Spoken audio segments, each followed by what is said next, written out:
네, 글로벌 외신센터입니다. 이번에도 주요 외신들이 집중했던 이슈들 4가지 함께 살펴볼 텐데요. 첫 번째 기사 내용부터 함께 살펴보시죠.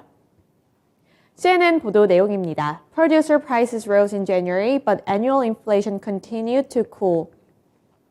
네, 생산자 물가지수가 발표가 됐습니다. 전일 소비자 물가지수 발표에 이어서 PPI까지 발표가 됐는데요. 그 수치부터 자세하게 알려드리도록 하겠습니다.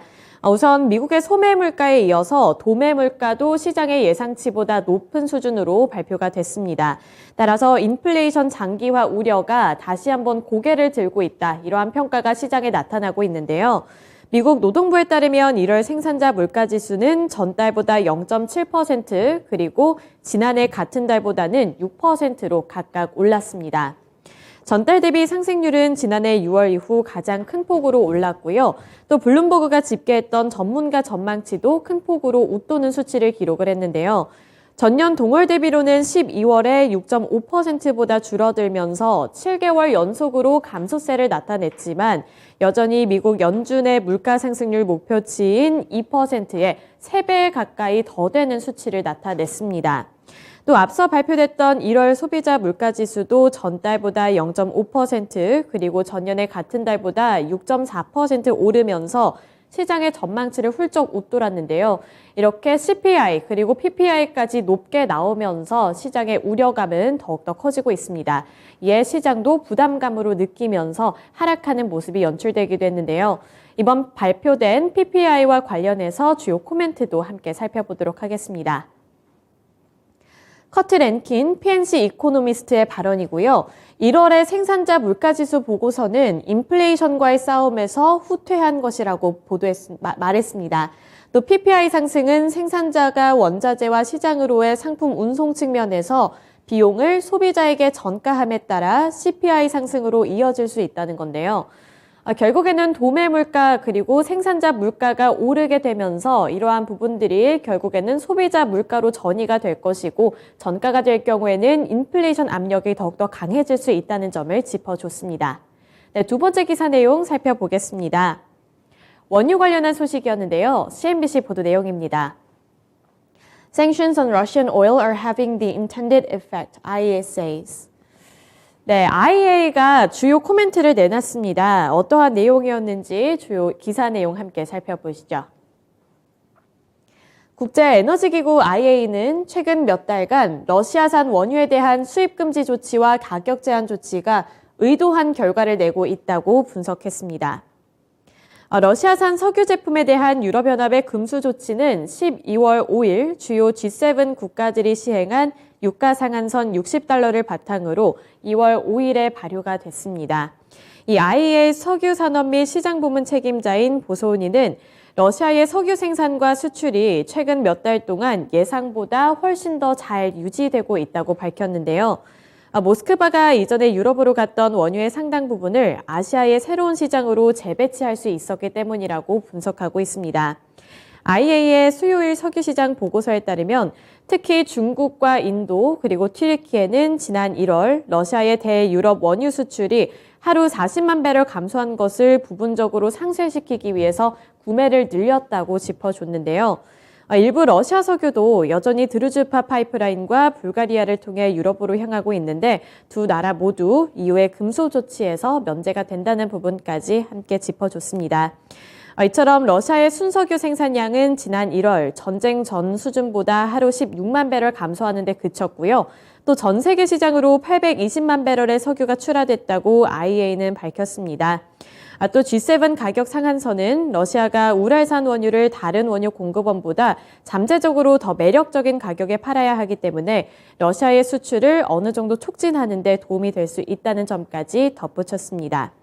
러시아의 상당한 수출량에도 불구하고 보소니는 이것이 제재가 실패했다는 것을 의미하지는 않는다고 주장을 했는데요. 가격 상한선은 러시아 석유가 시장으로 계속 흘러갈 수 있도록 하는 동시에 러시아의 수익을 감소시키기 위해 마련됐다며 비록 러시아의 생산이 시장에 나오고는 있지만 러시아가 석유와 가스로부터 받는 수입이 실제로 감소했다는 것을 보고 있다는 점에 집중을 했습니다. 예시로 1월 러시아의 수출 수입은 약 130억 달러로 1년 전보다 36% 감소했다는 점을 짚어줬고요. 또 러시아의 석유 산업 재정 수입은 연간 48% 감소했기 때문에 그런 의미에서 가격 상한선이 의도된 효과를 내고 있다고 말할 수 있다. 이렇게 분석을 했습니다. 네, 다음 기사 내용 살펴보겠습니다.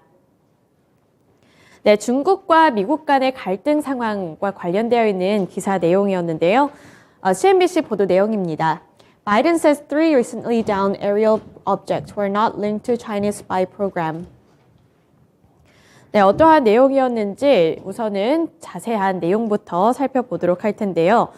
조 바이든 미국 대통령이 최근 미국 영공에서 발견됐던 중국의 정찰 풍선과 관련해서 시진핑 중국 국가주석과 대화할 것이고 풍선 격추에 대해서는 사과하지 않겠다고 밝혔습니다.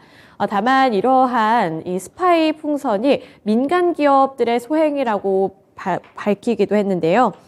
바이든 대통령은 이날 백악관에서 브리핑을 열어 이번 알래스카 상공에서 발견됐던 중국의 정찰 풍선을 일주일 뒤인 지난 4일에 격추하게 된 과정을 직접 설명하면서 그 당위성을 주장을 했습니다. 또 이것을 격추함으로써 우리 주권에 대한 침해를 용납할 수 없고 우리나라를 방어하기 위해 행동할 것이라는 분명한 메시지를 보냈고 또 그렇게 했다고 말하기도 했는데요. 그 다음에 가장 중요했던 바이든 대통령의 발언을 먼저 살펴보도록 하겠습니다. 우선 전문가들은 바이든 대통령의 발언과 관련해서 사상 최고조로 치솟았던 미국과 중국 간의 긴장을 고조시키기보다 완화하려고 노력했다고 평가한다고 보도했습니다. 조 바이든 미국 대통령은 우리는 중국과 경쟁을 원하는 것이지 갈등을 원하는 것은 아니라고 선을 그었고요. 새로운 냉전의 시대를 열려고 하는 것도 아니다. 우리는 경쟁할 것이고 경쟁이 갈등으로 이어지지 않게끔 책임감 있게 대응할 것이라고 밝히기도 했습니다. 결국에는 이렇게 미국과 중국 사이의 정찰 풍선으로 인해서 갈등이 심화되기 시작하자 조 바이든 대통령이 발벗고 나선 건데요. 여기서 가장 중요했던 핵심 발언은 갈등을 원하는 것은 아니고 경쟁을 원하는 것이다. 그리고 이 경쟁이 갈등으로 이어지지 않게끔 잘 대응을 할 것이고 시진핑 국가주석과 만나서 이야기를 나눌 것이라는 점에 집중을 했습니다. 네, 그 다음 기사 내용 살펴보시죠. 네, CNBC 보도 내용입니다. Bitcoin rises despite US crackdown as crypto market gains $84 billion in value. 네, 대표적인 가상화폐 비트코인의 급등세가 이어지고 있습니다. 올해 들어서 25,000달러를 장중에 터치를 하기도 했는데요. 비트코인은 장중 한때 25,200달러대까지 올라서면서 25,000달러 선을 뚫기도 했습니다. 이는 지난 작년 8월 이후 6개월 만에 25,000달러 선을 돌파한 것이라고 하는데요. 이러한 부분들을 시장은 긍정적으로 해석을 하고 있습니다. 이 가상화폐 관련 종목들 어제도 관련해서 오른 바 있는데 CNBC 보도에서는 어떠한 해석에 집중을 했는지 주요 코멘트 함께 살펴보겠습니다. BJ IR 암호화폐 거래소 루노의 기업 개발 및 국제 담당 부사장의 발언이고요. 지난 11월 시장이 바닥을 지나고 낙관적으로 변해가고 있다는 신호가 증가하고 있다라고 말을 했습니다. 우리는 여기에서 추진력을 얻고 있으며 나쁜 소식은 점차 털어내기 시작하고 있다 봤고요. 이것은 시장이 최악의 상황을 지나가고 있다는 것을 증명해주는 전형적인 신호라고 보기도 했습니다. 네, 비트코인이 이렇게 급등하는 것과 관련해서 이 시장이 바닥을 다졌고 이제는 어떠한 악재도 충분히 털어낼 수 있을 만큼 기초체력을 회복을 했다. 이러한 발언에 집중을 했는데요. 비트코인의 가격이 급등하고 있는 것을 시장은 긍정적으로 받아들이고 있고 그리고 해석조차도 이렇게 긍정적인 전망을 더 앞세우고 있는 만큼 앞으로의 방향성을 함께 체크해 보셔야겠습니다. 네, 이렇게 4가지 기사 내용 함께 살펴봤고요. 지금까지 글로벌 외신센터였습니다.